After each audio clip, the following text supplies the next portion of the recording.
Shoulder pain is more common than you might think, affecting 2 out of 3 people at some point in their lives. Whether it's a dull ache that slows you down or a sharp pain that stops you on your tracks, it's one of the top reasons people walk in my office seeking help for troubled joints, muscles, or bones. But what's really causing it? And more importantly, how can you feel better? Let's break it down and explore the causes and treatment options to get back to living a pain-free life. One of the major culprits behind shoulder pain is problems within a tiny area between the top of your upper arm bone and the shoulder blade. This area is known as the subacromial space. It's basically home to important structures like tendons, ligaments, and muscles that keep your shoulder stable and moving smoothly. When these structures get overstressed or injured in one way or another, persistent pain typically sets in. A common issue here is what we call rotator cuff tendinopathy, which accounts for about 30 to 40% of shoulder pain cases. This condition weakens your shoulder's ability to move, making simple actions like lifting your arm or turning it outward incredibly painful. It basically involves injuries or irritation to structures connecting a special group of muscles to the upper arm bone.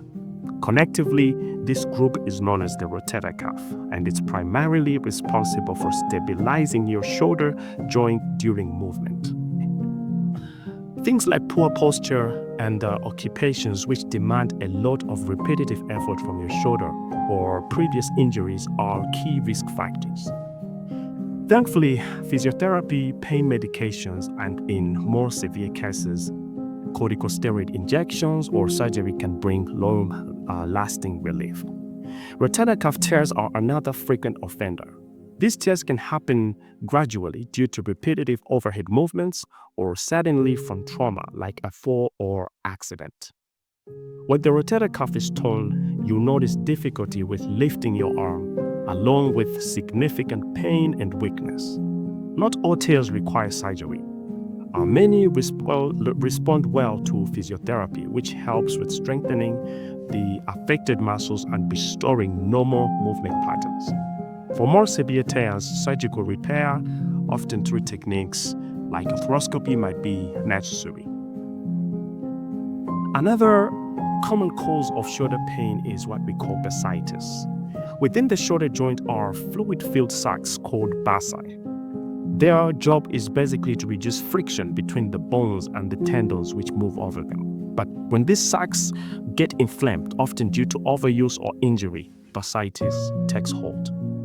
Like most problems within that space, you'll feel pain on the front and side portions of your shoulder, especially when you're lifting your arm or reaching overhead. Sleep itself can also become more of a nightmare. Treatment usually involves anti-inflammatory medications and physiotherapy to reduce the pain and restore normal function. In some cases, more invasive procedures like drainage or antibiotics are necessary, especially if the bursitis stems from infection. Shoulder dislocations are dramatic and often very painful. This happens when the shoulder joint is basically pushed out of its natural position. It can happen in any direction. It can go forward, backward, or downwards, usually as a result of trauma, such as a fall or a sports injury. Treatment starts with a procedure called reduction, where a trained professional carefully maneuvers the joint back into place. Recovery doesn't stop there though. Physiotherapy becomes an essential tool to rebuild strength, improve stability, and restore your range of motion. For people with recurring dislocations, surgery might be recommended to prevent further incidents. Fractures in the shoulder are typically the result of high-impact trauma, like falling directly onto your shoulder or being involved in a car accident. The most commonly affected bones are the collarbone, the upper arm bone, and in less frequent cases, you have the shoulder blade. Collarbone fractures often heal without surgery, although severe breaks might require plates or screws to stabilize the bone. Fractures of the upper arm bone depend on whether the pieces are out of place. If not, a sling or physiotherapy can do the trick. Otherwise, surgery such as inserting plates or screws or even shoulder replacement in extreme cases might be the only option. Shoulder blade fractures, while rare, are usually managed conservatively unless they are quite complex. No matter the type of fracture, physiotherapy is the cornerstone of recovery, ensuring that you regain mobility and strength in the joint. Shoulder pain isn't always the result of injury. Sometimes it's a sign of osteoarthritis. This is a condition where the protective cartilage in your shoulder joint wears down over time. It often leads to pain, stiffness, and difficulty with movement. Primary osteoarthritis can occur without known clear cause, but secondary osteoarthritis usually stems from past injuries or surgeries.